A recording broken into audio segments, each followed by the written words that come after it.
Welcome to Nomad PHP Lightning Talks. I'm Joe Ferguson. Nomad PHP Lightning Talks are 10-minute talks that give a high-level overview or an in-depth look at a small portion of a PHP-related topic. Lightning Talks are a great way for new speakers to build their speaking resume and for long-time speakers to test drive new talk ideas.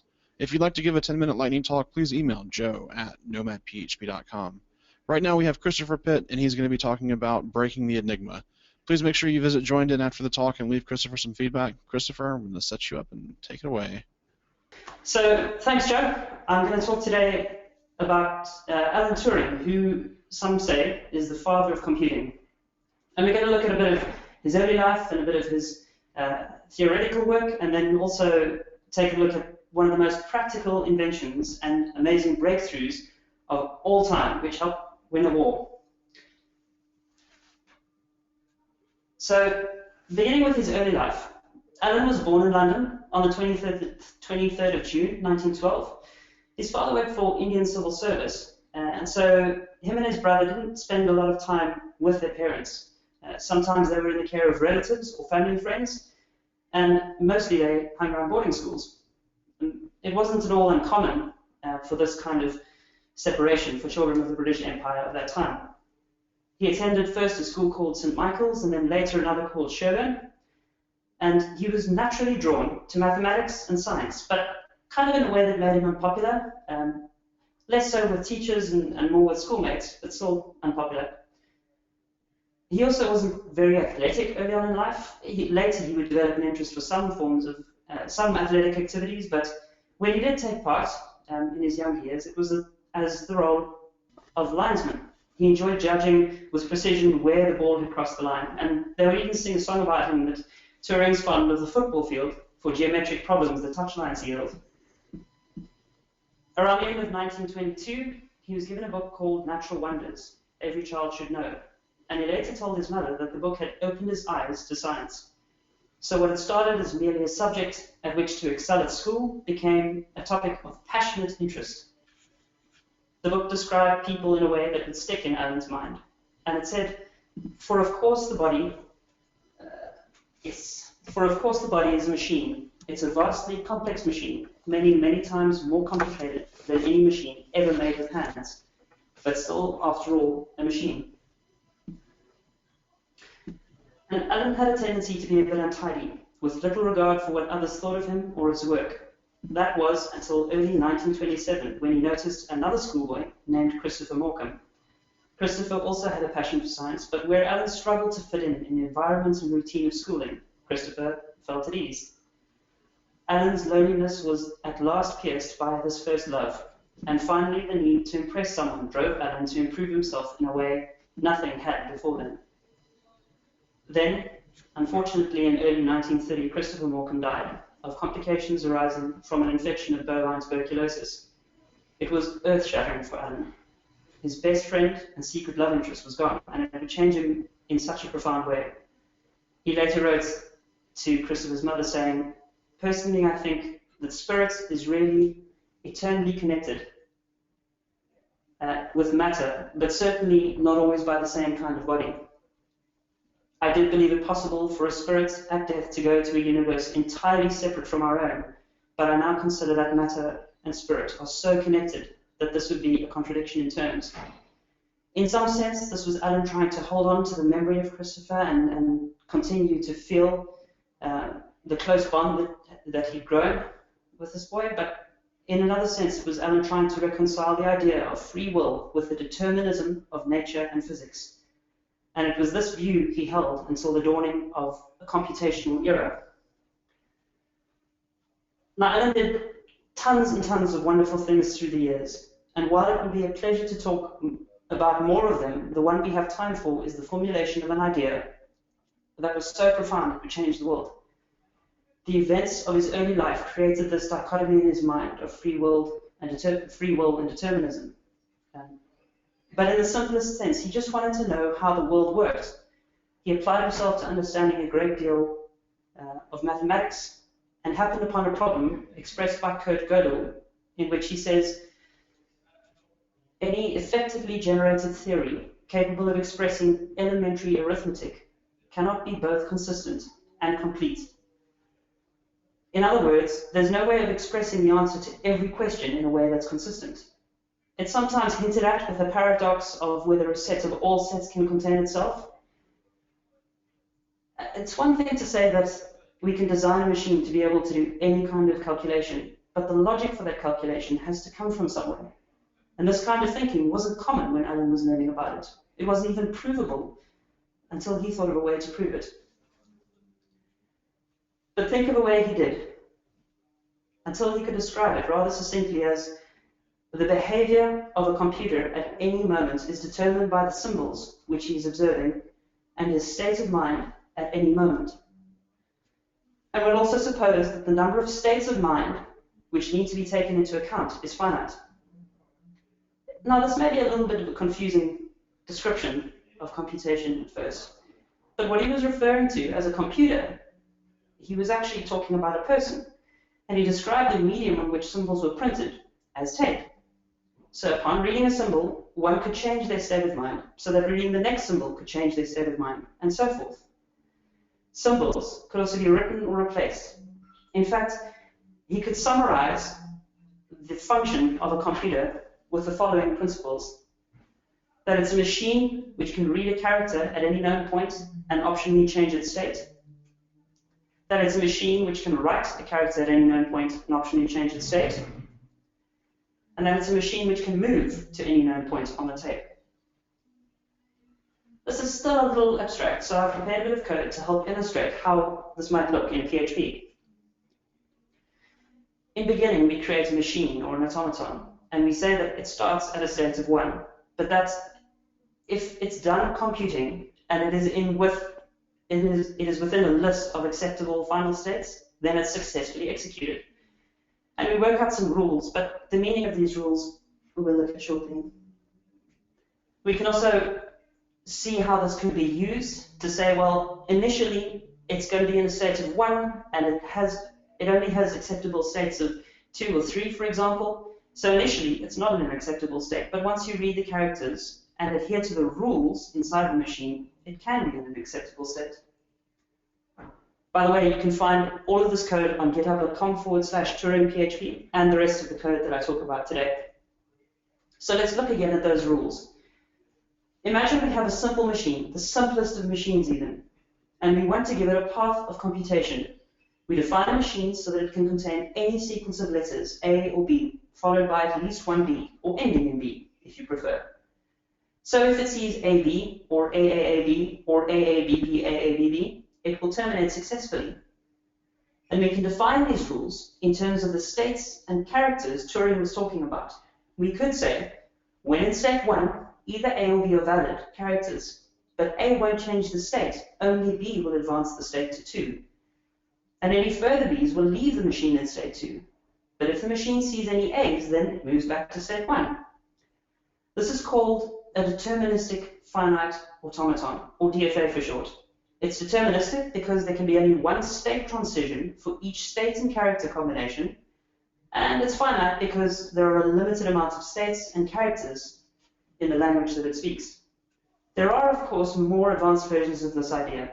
There are non-deterministic finite automata, which resemble the underlying mechanics of how regular expression parsers work. There are push-down automata, which have a kind of call stack, non-deterministic push-down automata, and the list goes on. The point is that all of these more complex machines can be defined in terms of the simplest deterministic finite automaton. And anything that can be defined in these terms of a DFA can be said to be Turing complete. By the way, I encourage you to look at the tests in this library, and also if you feel like reading more of Turing's theoretical ideas, you can look at Understanding Computation by Tom Stuart. It's a brilliant, brilliant book. But then war broke out, and Alan's battlefield became one of the mind. One of the earliest and most successful cipher machines was being used to encipher Nazi communications, and it was the task of people like Turing to find ways to break the code. The Enigma, the machine I'm talking about is the Enigma, and it's a brilliant and simple machine. It has no computational power and instead relies on electromechanical processes and a kind of private shared key system. It resembles a typewriter, but instead of persisting messages on paper, each key press illuminates a corresponding bulb. Exactly which bulb is illuminated is where the magic actually happens. An electrical signal is transmitted through a series of rotating circuits called rotors, and each time one of the cogs rotates, a different circuit is completed, leading to a vastly different interpretation of the same series of input characters. The first key press of A might lead to the N bulb being illuminated, and the following key press of A might lead to the Z bulb being illuminated. The order of these is dependent on the order of the rotors used, their starting configuration, and the number of characters enciphered so far. So we can illustrate this with code resembling the following. We have an Enigma machine. It has 3 rotors in an order, and all of them have the initial starting position of 0, or 1 if you prefer starting from 1, and there is a reflector. We'll see what the reflector is in a bit. But these 3 rotors are set to a starting position of 0, and let's imagine we press the letter A. Before any circuitry completes, the rightmost rotor rotates 1 block, 1 rotation. So the A is now linked to K. E is shifted off the front of the second string and pushed onto the back of the second string. Okay? And it kind of looks something like this. So the letters all shift to the left in our code. And so A is linked to K. And that K is then brought to the second rotor. And so here, the second rotor isn't rotated yet. The first rotor needs to go a full 26 rotations before the second rotor will turn. But as you can imagine, the compound rotation leads to pseudo-random generation of input symbols if you don't know what the initial state is. So, just to recap, A links to K in the first rotor, K links to L in the second rotor, and L links to V in the third rotor. Now what happens when it gets to the end of the 3 rotors is that it runs through what's called a reflector. If you notice, these letters are in groups of, so there are 13 pairs of letters, and A is translated to F, and you'll also see that F is translated to A, and so forth. So, now that we've got an L to V in the third rotor, V will be translated towards the end of that string into B. Okay, and then it does a return trip through the rotors of the Enigma machine. So, right, so V is reflected as B, which is linked to A in the third rotor, which is linked to A in the second rotor, which is linked to T in the first rotor. And remember, the first rotor is already rotated once. At the end of all of this, after all the internal circuitry, we press A, and the T bulb lit up. Now, I wonder what would happen if we had started, or maybe you wonder what would happen if we'd started with the letter T instead. Let's go back here. Okay, so once that second line of characters rotates, T links to A links to A in the second rotor, and A links to B in the third rotor. B is reflected as V, and that goes all the way back up the chain. So, V goes to L goes to K, and K goes to A. We can model the 2 processes that we just did. The first time we pushed A, and it went all the way through the rotors and got reflected back, and T lit up. But when we started with T in the same settings, it goes all the way through and gets reflected up back as A. When we push A, we get T. When we push T, we get A. This is possible because of the reflector, and it meant that if you knew the starting settings of a message's Enigma machine, you could set your machine to exactly the same settings and push the encoded text, the enciphered text, and get back the plain text message, which made this really cool. And thinking of the kinds of permutations, so those sequences only happen if the rotors are in the same position at the start of each message. But let's think for a minute about all the different permutations of settings that you could create for this initial set of settings. To begin with, the commercial machines came with 5 different rotors, so you could combine them in any order, and there were 26 initial starting positions for each rotor. So You take one rotor out the box and put it in the machine, you have 4 left. You take one out, you have 3 left. You put the third rotor in the machine, and then you have 3 different rotors in which you can set to a starting position. Now, just that alone, the simplest model alone, gives 1 million permutations of starting settings. And in a day where computation wasn't possible, this was brilliant, absolutely brilliant. More advanced models had things like a plug board where you could substitute letters for letters. So if the machine saw A, it would swap it with T or Z or whatever. And different Enigma models had space for a 4th rotor. And so adding in just, say, the plug board, for example, increased the permutations of the starting settings by 1.58 to 10 to the power of 20, which is an incredible amount of calculation. And in a day when there were no computers, well, that was near impossible to crack. Which led to Alan creating the bomb. Now, this is based on a Polish concept of cracking the Enigma codes, and they could do it for some of the models of the machines, but the more complex models eluded them in terms of how sophisticated they were at determining the initial settings. So, if you're wondering how it was beaten, well, the key lies in the manner in which the signals are reflected back through the rotors. The reflector is grouped in 13 pairs that allows deciphering to work easily, but it also means that no letter can encode itself. If I push A, it will never give me an A. If I push T, it will never give me a T. So using this knowledge, they could crack it with 2 things. Firstly, they could guess a phrase that they imagine might be in the message. If it was a whole daily report, maybe it included some weather reporting, so the words used in there would be predictable. Maybe the end of the message ended in Heil Hitler, for example. They could guess where that phrase would be, and then they could slide it along the coded letters until there were no conflicting letters. So if the plain German text that they had an H at the start, or had an E that clashed with an E, they knew that that phrase could not fit there because no letters could encode themselves. So they would slide the plain text along the encoded message until there were no conflicts, and then they would brute force the settings from there. Once they had a piece of plain text that fit, that didn't conflict with the encoded text, they could use that as a basis for assuming that the letter B is linked to the letter D, and then they could just run through all the permutations of rotor settings until they got a combination that allowed that message to become plain text. And in fact, finding the settings became more important than understanding how the machine worked, because we could get access to these machines, but without knowing the settings beforehand, it would take a long time to work out. And the initial settings were distributed in very closely guarded charts, 1 day for each day in the month, and so the people receiving the encrypted messages could tell what to set their machines to, and these things were even printed in soluble ink so that if people felt that they might land in the wrong hands, they could be easily destroyed. And sometimes they did land in the wrong hands, and so when that happened, when the Nazis lost one of these charts with the initial settings, their encoded messages relating to those settings were plain as day to see, to be able to interpret.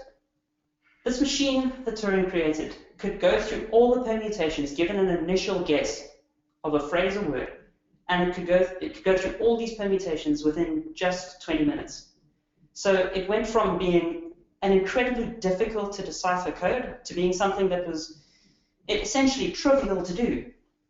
But if say we were going to try and break this kind of code today, we might rely more on the dictionary side of deciphering. So we would just iterate through permutations and see which permutation produces a message with sensible words, maybe. They didn't have that computational power in time.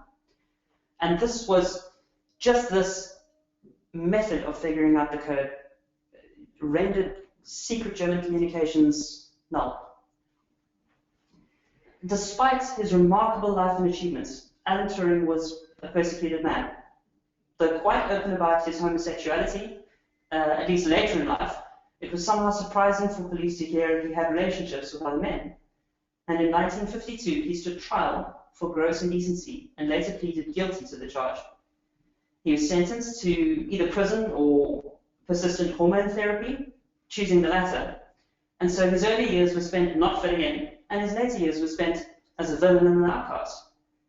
This man to whom we owe an incalculable debt of gratitude for his war-winning inventions and the cornerstone theoretical work that he did was horribly mistreated. He was removed from government service, he was barred from entry into the United States, and just 2 years after his conviction, at the age of 41, he died. And an autopsy and subsequent investigation concluded that he died from cyanide poisoning. And that day, the world lost an incredible person. Thanks, that's all I've got to say. Awesome, thanks. Thanks for joining us for another Nomad PHP Lightning Talk. If you'd like to give a Lightning Talk, please email Joe at nomadphp.com. Please make sure you visit Joined In and leave Christopher some feedback.